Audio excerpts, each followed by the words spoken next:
جو ساتھی سنت سے فارغ ہو چکے ہیں وہ بھی سب کو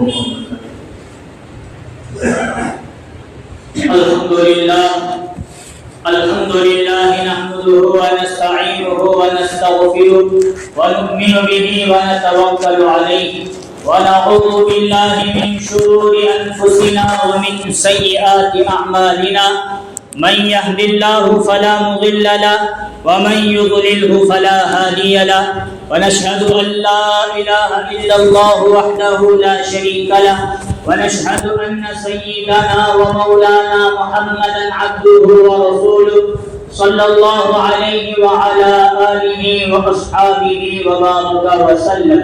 وبارك وسلم تسليما كثيرا أما بعد فأعوذ بالله من الشيطان الرجيم بسم الله الرحمن الرحيم يا أيها الذين آمنوا اتقوا الله وكونوا مع الصادقين وقال النبي صلى الله عليه وسلم لا يؤمن أحدكم حتى يكون هواه تبعا لما جئت به أو كما قال عليه الصلاة والسلام صدق الله العظيم وصدق رسوله النبي الكريم رب اشرح لي صدري ويسر لي أمري واحلل عقدة من لساني يفقهوا قولي.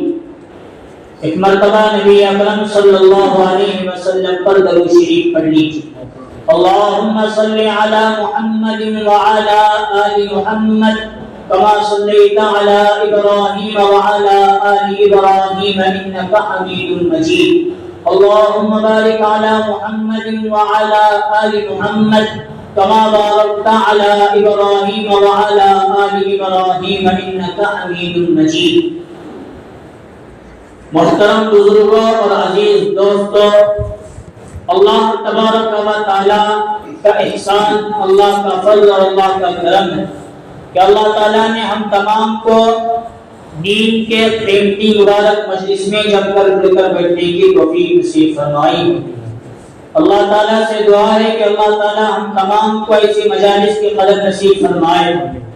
بزرگوں، دوستوں اور عزیزوں، اللہ تبارک و تعالیٰ کے انسانوں پر بہت ساری نعمتیں ہیں. ان تمام نعمتوں میں سے سب سے بڑی نعمت دین کا مل جانا اور ایمان کا مل جانا ہے. اس نعمت کے بعد کسی اور نعمت کا نمبر آتا ہے، لیکن سب سے پہلے جس نعمت کا نمبر آتا ہے وہ نعمت ہے ایمان اور دین کا مل جانا. اس پر ہم جتنا بھی شکریہ بجا لائے وہ سب کا سب کم ہے. بارہ ہم دعوت و تبلیغ کے ساتھیوں کی زبانی گشت میں ہو، عمومی بات ہو یا جمعہ کے دن کے جو اعمال ہیں، ان اعمال کے ذریعے ہم ایک بات بارہا سنتے ہیں، اگر دنیا کے اندر آخرت میں کامیاب ہونا ہے تو جس بندے کی زندگی میں دین ایمان ہوگا وہ دنیا اور آخرت میں کامیاب ہوگا، اور جس کی زندگی میں دین نہیں، ایمان نہیں، وہ دنیا میں بھی ناکام اور آخرت میں بھی ناکام ہو جائے گا. دنیا میں بہت سارے ترم خاں ایسے گزرے ہیں جن کے پاس سب کچھ موجود تھا سوائے دین اور ایمان کے. دنیا ان کو دیکھ کر یہ کہتی تھی کہ اگر زندگی گزارنا ہے تو ان جیسے لوگوں کی زندگی ہمیں گزارنا ہوگا، ہمیں اللہ ویسی زندگی دے. لیکن تاریخ گواہ ہے، قرآن گواہ ہے، حدیث گواہ ہے.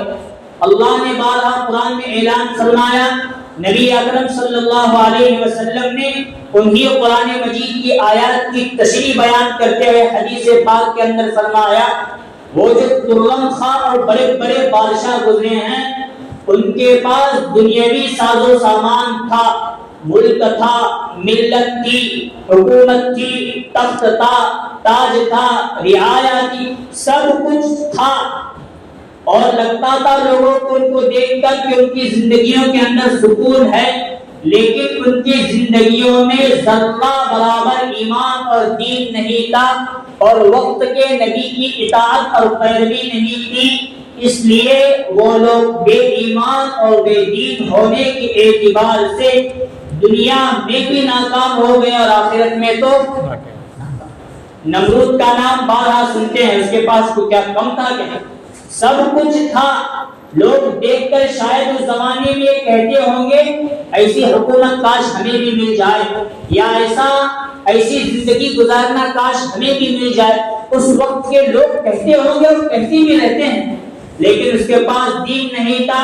تو قرآن نے ہمیں بتایا وقت کے نبی حضرت کون سے نبی؟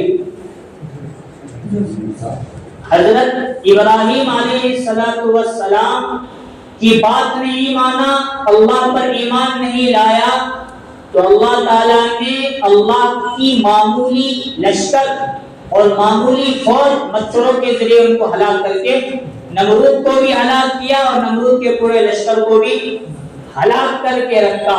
دوسری طرف ایک مثال ملتی ہے حضرت موسیٰ کے زمانے کا, وقت کا فرعون سب کچھ تھا, کہتے ہیں کئی سال اس پر ایسے بھی گزرے ہیں کہ اس نے کبھی پریشانی کا سامنا تک نہیں کیا, لیکن حضرت موسیٰ کے رب پر ایمان نہیں لایا.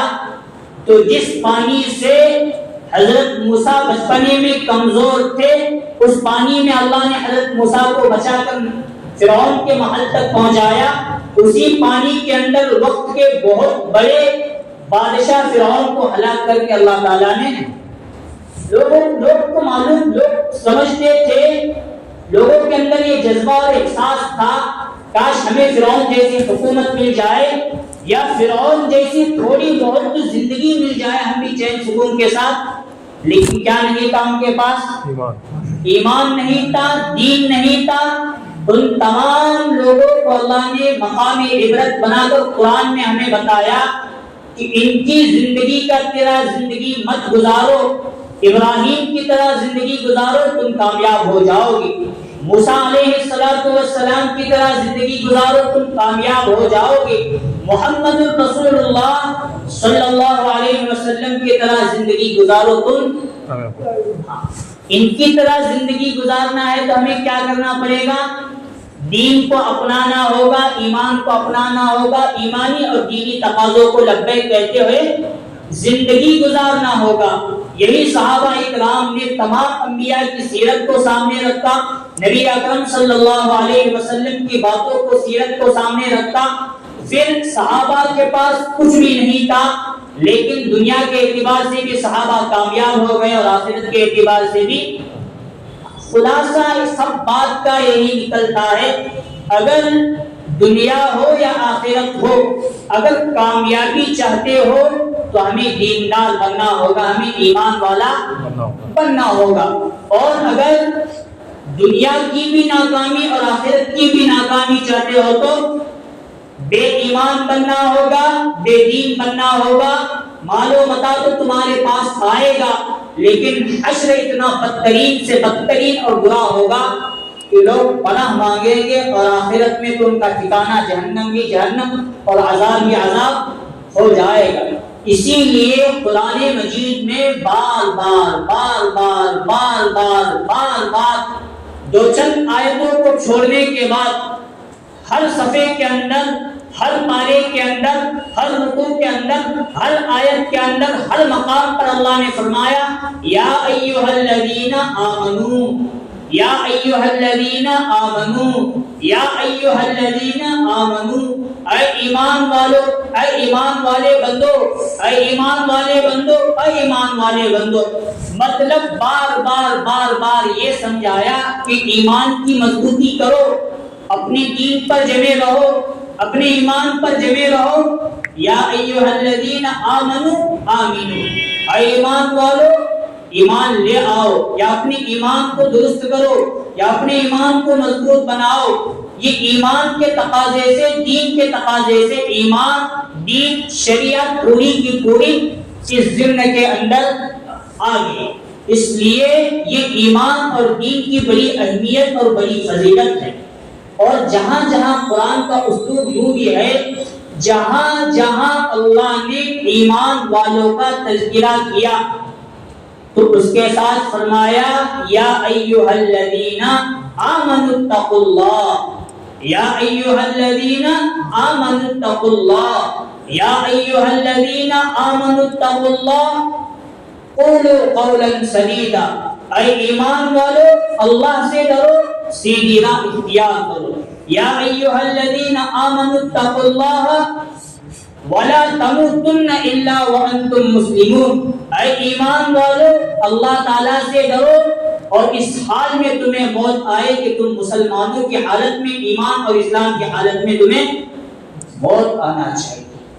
جہاں لوگوں کو اللہ نے فرمایا اپنا ایمان درست کرو، اپنے ایمان کو بناؤ، وہی ایمان والوں کو ایک مخاطب ہو کر اللہ نے فرمایا اے ایمان والو تمہارا ہی کام ہے اللہ تعالیٰ سے ڈرتے رہنا۔ تقوی کے معنی کیا ہے؟ ڈرنا، اسی کو کہتے ہیں تقوی، اللہ سے ڈرنا۔ اب لفظ تقوی کہتے کسے ہیں؟ لغت کے اعتبار سے دیکھا جائے تو اللہ سے ڈرنا، لیکن انسان بحیثیت بشر بہت ساری چیزوں سے ڈرتا ہے۔ رات کے اندھیرے سے ڈرتا ہے، دن کے اجالے سے بھی ڈرتا ہے، کسی ظالم بادشاہ سے ڈرتا ہے، کسی چرندے پرندے درندے سے بھی ڈرتا ہے، ہر چیز سے انسان ڈرتا ہے۔ اور اللہ فرما رہے ہیں اے ایمان والو اللہ سے، مطلب کیا؟ وہ چیز ڈرنا جو دنیاوی اعتبار سے ہو رہی ہے وہ انسان کی فطری چیزوں میں ضرورتوں میں ایک چیز داخل ہے، لیکن اللہ سے ایسا ڈرو کہ اللہ نے جس طرح کرنے کا حکم دیا وہ کام کرو، جن چیزوں سے منع کیا ان چیزوں سے رکو، نبی کی پیروی کرو، صحابہ اکرام اولیاء اکرام کے نقش قدم پر چلو اور سچ بات کہو، غیبت سے دور رہو، ہر گناہ سے دور رہو۔ اس کا معنی ہوتا ہے تقوی، یعنی اللہ سے ڈرنا۔ حضرت عمر بن خطاب رضی اللہ عنہ نے ایک مرتبہ حضرت ابو ہریرہ رضی اللہ عنہ سے پوچھا، قرآن مجید میں بار کئی مقامات پر ایمان والوں کو تقوی اللہ سے ڈرنے کا حکم۔ ابو ہریرہ مجھے بتاؤ تقوی کہتے کسے ہیں؟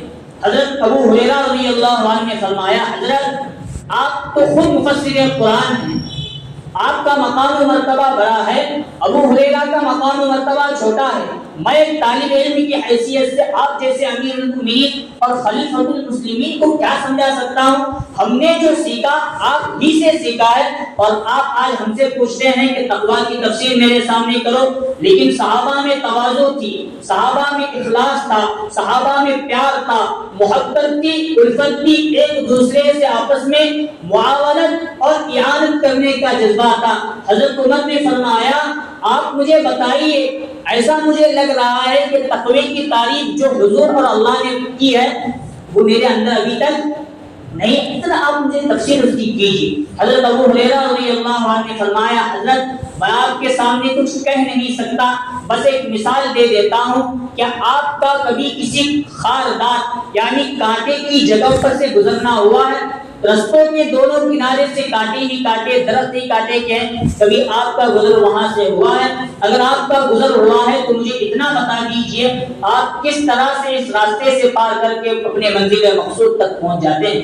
حضرت عمر رضی اللہ عنہ نے فرمایا ابو ہریرہ کیا پوچھتے ہو، اگر راستے کے دونوں سرے اور دونوں کنارے پر کانٹے ہی کانٹے ہیں تو میں اپنے جسم کو بھی بچاؤں گا، اپنے کپڑوں کو بھی بچا کر چلا جاؤں گا، کہیں میرا کپڑا کسی کانٹے سے الجھ کر پھٹ نہ جائے اور وہ کانٹا مجھے جسم کو چھپ کر تکلیف نہ دے، اس طرح میں وہاں سے بچ بچا کر نکل جاتا ہوں۔ حضرت ابو ہریرہ فرمانے لگے اے امیر المؤمنین، اسی چیز کا نام تقویٰ ہے، دنیا میں زندگی ایسی گزارنا، اللہ سے اتنا ڈرنا کہ کبھی کوئی گناہ ہو ہی نہیں اور کبھی کوئی نیکی ہم سے ہو ہی نہیں کہ چھوٹی نہیں، اس طرح زندگی گزارنے کا نام کیا ہے؟ اور قربان جائیے صحابہ اکرام پر امت کہہ سکتی تھی، انبیاء ہی شریعت اور دین پر مکمل عمل کرنے والے، وہ تو انبیاء کا مقام و مرتبہ بڑا ہے، ہم کہاں کر سکتے ہیں؟ صحابہ اکرام نے قرآن اور احادیث پر عمل کر کے حضور کے نقش قدم پر چل کر کے ہمیں دکھایا تم تو ہم سے زیادہ گنہگار نہیں، ہم تو کسی اور دنیا سے اٹھ کر آئے تھے، ہم پر کوئی حکومت کرنے کے لیے تیار نہیں، کبھی ہماری توبہ بھی قبول ہو سکتی ہے، ہم نے اپنے زمانے جاہلیت میں اتنے گناہ کیے، لیکن جب ہم نے اللہ پر، اللہ کے نبی پر ایمان لایا اور اللہ سے ڈرا، حضور اور اللہ کی اطاعت کی، تو صحابہ اکرام نے ہمیں بتا دیا کس طرح اس طرح کی زندگی گزار کر عام مخلوق بھی اللہ کو راضی کر سکتی ہے اور اللہ تعالیٰ سے ڈر سکتی ہے۔ یہی حضرت عمر رضی اللہ عنہ ایک مرتبہ کسی بیابان جنگل میں یا کسی پہاڑی علاقے میں جا رہے تھے،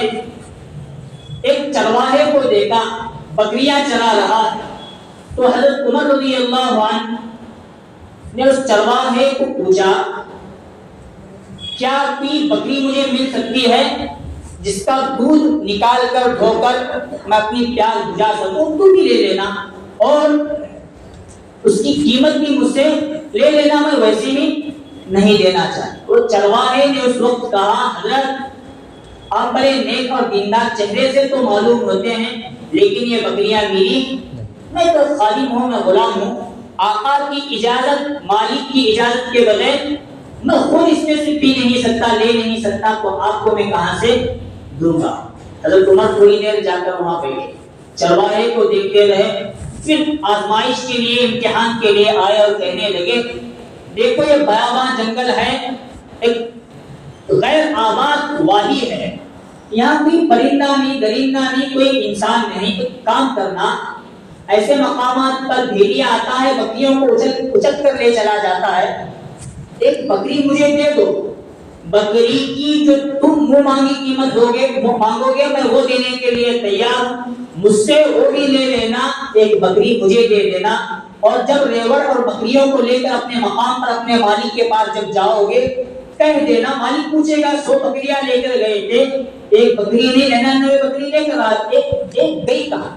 تو کہہ دینا ایک بھیڑیا آیا، جنگلی جانور آیا لے کر چلا گیا، میں میری غلطی کیا ہے کہہ دینا، لیکن رقم لے کر اپنی دنیا تو بنا لینا۔ اس بندے نے کہا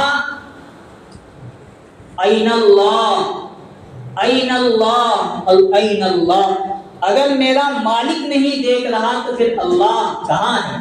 اللہ تو مجھے دیکھ رہا ہے، اللہ تو مجھے دیکھ رہا ہے، اللہ تو مجھے دیکھ رہا ہے۔ اس زمانے میں صحابہ حضور اور صحابہ کو دیکھنے والوں نے بھی اس طرح تقوی اختیار کر کے بتایا، کوئی دیکھنے والا نہیں لیکن پھر بھی میرے اندر اللہ کا اتنا ڈر ہے کہ میں ذرہ برابر مال میں خیانت کرنے کے لیے تیار۔ یہ اصل صحابہ اور تابعین نے ہمیں عمل کر کے دکھایا، یا ایھا الذین آمنوا، اے ایمان والو تمہارے پاس ایمان ہے، تم ایمانی محنت سے جڑے ہوئے ہو، تم دن رات ایمان کی باتیں کر رہے ہو، تم داڑھی ٹوپی کے اعتبار سے ایمان والے ہو، جبے خطبے کے اعتبار سے داڑھی والے ہو، قرآن حدیث فضائل اعمال منتخب حدیث کے تعلق سے ایمان والے ہو، اتقوا اللہ، تمہیں سے حکم ہے اللہ سے ڈرو۔ تم اپنے ایمان کو تو بنانے کی کوشش کر رہے ہو، یا کلمہ لا الہ الا اللہ حضرت کو پڑھ رہے ہو، قرآن تو دیکھ رہے ہو، لیکن قرآن کے اعتبار سے اپنی زندگی گزارو، اسی چیز کا نام ہے اللہ تعالیٰ سے، اسی چیز کا نام ہے تقوی اختیار کرنا۔ بارہا قرآن مجید میں اللہ نے فرمایا یا ایھا الذین آمنوا اتقوا اللہ، اے ایمان والو کیا کرو؟ تقوی اختیار کرو، اللہ سے ڈرو۔ ایک تو پہلے ایمان لاؤ، اس پر زور دیا گیا، جب ایمان لائے ہو، ایمان کی محنت کر رہے ہو، اب دوسری کس چیز پر زور دیا جا رہا ہے؟ تقوی پر۔ ایمان والوں ہی کا کام ہے تقوی اختیار کرنا، یعنی اللہ تعالیٰ سے ڈرنا۔ قربان صحابہ اکرام پر جنہوں نے ہر واقعے میں ہمیں بتایا کہ ہم اپنا ایمان بھی مضبوط کرتے ہیں اور اپنے ایمان کے ساتھ اللہ تعالیٰ سے ڈرنے والے ہم ہی لوگ ہیں۔ حضرت عمر بن خطاب رضی اللہ عنہ رات کے وقت مدینہ منورہ میں چکر لگاتے تھے، گشت کیا کرتے تھے، اس کی کیا حالت، بہت سارے واقعات فضائل اعمال میں ہیں، دوسری کتابوں کے اندر حضرت عمر رضی اللہ عنہ کے موجود ہیں۔ ایک مرتبہ کسی مقام مدینہ منورہ کی کسی گلی محلے کے اندر گئے تو ایک بوڑھی عورت، ایک بیٹی اور ایک ماں آپس میں گفتگو کر رہی تھی۔ ماں کہہ رہی تھی اپنی جوان بیٹی سے، بیٹی دودھ کے اندر پانی ملا لے، جب تو پانی ملائے گی تو دودھ کے اندر اضافہ ہوگا، اس اضافے کی رقم ہمیں مل جائے گی۔ حضرت عمر رضی اللہ عنہ کان لگا کر وہ آواز سننے لگے۔ بیٹی نے کہا یہ دور کس کا ہے تمہیں معلوم ہے کہ نہیں ہے؟ یہ دور حضرت عمر رضی اللہ عنہ کا ہے۔ ادھر سے ماں نے جواب دیا عمر اپنے محل کے اندر، اپنے گھر کے اندر آرام سے سو رہے ہوں گے، یہاں میں دیکھنے والا کون ہے؟ فوراً پلٹ کر بیوی نے کہا اگر اس رات کی تاریکی میں عمر بن خطاب رضی اللہ عنہ اگر نہیں دیکھ رہے تو عمر کا رب اور ہمارا تمہارا رب اللہ تو دیکھ رہا ہے، ڈرنے کی ضرورت ہے۔ گفتگو ختم، دودھ کے اندر پانی نہیں ملایا گیا۔ حضرت عمر رضی اللہ عنہ نے اس گھر کے اوپر نشان لگایا۔ دوسرے دن تک جب دربار خلافت لگی، دربار حکومت اور بادشاہت لگی، بھیج دیا کچھ صحابہ کو، جاؤ اس ماں اور بیٹی کو میرے پاس بلا کر لاؤ۔ جب بلایا گیا حضرت عمر رضی اللہ عنہ نے کچھ سزا کچھ نہیں کہا، بس ماں سے یہ کہا اگر میری یہ عمر ہوتی کہ میں تیرے بیوی سے نکاح کرتا تو میں اپنا ہی نکاح کا پیغام دے دیتا، لیکن ابھی مجھے خواہش نہیں ہے، میرا بیٹا جوان ہے، میں اپنے بیٹے کے لیے تمہاری بیوی کا ہاتھ مانگتا۔ دے بھی دیا۔ یکے بعد دیگرے دو نسلوں کے بعد حضرت عمر رضی اللہ عنہ کا حلیہ اپنائے ہوئے، انہی کی سیرت اپنائے ہوئے حضرت عمر ہی کے خاندان سے دوسرے عمر حضرت عمر ابن عبدالعزیز رحمۃ اللہ علیہ پیدا ہوئے۔ ایک زمانے میں حضور نے فرمایا عدی بن حاتم رضی اللہ عنہ سے، عدی تمہاری عمر بڑی ہوگی اور تم دیکھو گے کہ ایک شخص اپنے ہاتھ میں زیورات لیے ہوئے، زکوٰۃ صدقے کا مال لیے ہوئے مدینہ سے ملک شام کی طرف جائے گا، یا ملک شام سے مکہ مدینہ کی طرف آئے گا، وہ وہاں سے لے کر یہاں تک، یہاں سے لے کر وہاں تک زکوٰۃ لینے والا تلاش کرے گا، لیکن زکوٰۃ لینے والا کوئی بھی۔ حضرت عدی بن حاتم رضی اللہ عنہ فرماتے ہیں میں صحابہ کے دور کے بعد حضرت عمر ابن عبدالعزیز کا دور دیا، انہوں نے لوگوں کو اتنا مال دیا، لوگوں ہی کا مال دے کر سب کے اوپر زکوٰۃ کو فرض قرار دیا، لیکن زکوٰۃ اور صدقہ فطر لینے والا کوئی بھی باقی۔ یہ ہوتا ہے حضرت عمر ابن عبدالعزیز رحمۃ اللہ علیہ، یہ ہوتا ہے تقوی کے اثرات۔ اور تقوی یہ ہر ایمان والے کے لیے گویا فرض اور فرض عین کے درجے میں رکھتا ہے۔ ہم لوگوں کو اللہ سے ڈرنا، کسی کی چغلی کرنا کہ نہیں کرنا، ڈر اللہ کا رہنا، کسی کا حرام مال کھانا کہ نہ کھانا، کیونکہ یہ کسی اوروں کو حکم نہیں، ہم جیسے ایمان والوں ہی کو حکم ہے۔ امر بالمعروف نہیں عن المنکر، انہی چیزوں کے کرنے اور نہ کرنے کا نام ہی تو تقویٰ ہے۔ کیا کرنے ہونا، کیا نہیں کرنے ہونا، کس طرح زندگی گزارنا اور کس طرح زندگی نہیں گزارنا، اسی چیز کا نام تقویٰ۔ دن میں کیا گناہ، رات میں کیا گناہ کرنا کہ نہیں کرنا، اللہ سے دن اور رات میں کتنا ڈرنا، اسی چیز کا نام تقویٰ ہے۔ جب بندے کے اندر یہ چیز آئے گی، تقویٰ آئے گا، اللہ کا ڈر آئے گا، تب زندگی نبی صلی اللہ علیہ وسلم کی طرح زندگی گزرے گی، حضرت ابراہیم کی طرح گزرے گی، دیگر انبیاء کی طرح گزرے گی، قرآن مجید کی طرح گزرے گی، اللہ کے احکام کے مطابق گزرے گی، امر بالمعروف کی طرح گزرے گی، اور نہی عن المنکر کی طرح گزرے گی۔ اور قرآن کا اسلوب یوں ہے، حضرت معاذ بن جبل رضی اللہ عنہ، اور آگے قرآن فرماتا ہے ان اللہ مع الذین اتقوا والذین هم محسنون، جو بندے اللہ سے ڈرتے ہیں اللہ انہی کے ساتھ ہوتا ہے۔ تقوی کا ایک فائدہ یہ ہوتا ہے ایمان والے اللہ کے دوست، اللہ سب ایمان والوں کا دوست، لیکن جو تقوی اختیار کرتا ہے وہ اللہ کا ولی اور اللہ کا دوست بن جاتا ہے۔ اللہ ولی الذین آمنوا، اللہ قرآن میں فرماتا ہے اللہ دوست ہے ایمان والوں کا، لیکن آگے چل کر قرآن مجید میں اللہ نے یوں فرمایا ان اللہ مع الذین اتقوا والذین هم محسنون، اللہ انہی لوگوں کے ساتھ ہے جو اللہ کے لیے تقوی اختیار فرمائے۔ اللہ تو تمام ایمان والوں کے ولی اور دوست ہیں، لیکن کسی کو اللہ کا ولی ہونا ہے تو اب اس کے لیے ضروری ہے ایمان کے ساتھ سب سے زیادہ تقوی اختیار کرنا اور اللہ تعالیٰ سے ڈرتے رہنا۔